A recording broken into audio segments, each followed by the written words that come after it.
కాసేపైనా కల్లోనైనా నీ ఊహలే క్షణాలు ఉన్నాయా, ఒంటరితనాలు ఉన్నాయా?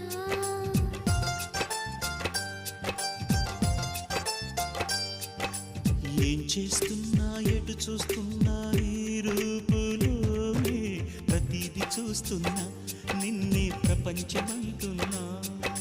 మమతలు చిందిన మధువుల విందుకు అతిథులుగా ఆహ్వానిద్దాం ఆరారు కాలాలని. అలలకు అందని జాబిలిని వెన్నెలవానగ దించుకొని గెలిచే సంద్రంలా సంతోషం పొంగిపోయి. నా కోసం నిన్నే నా జతగా ఏ దైవం పంపేనో బహుమతిగా. నిన్ను నన్ను పెనవేసే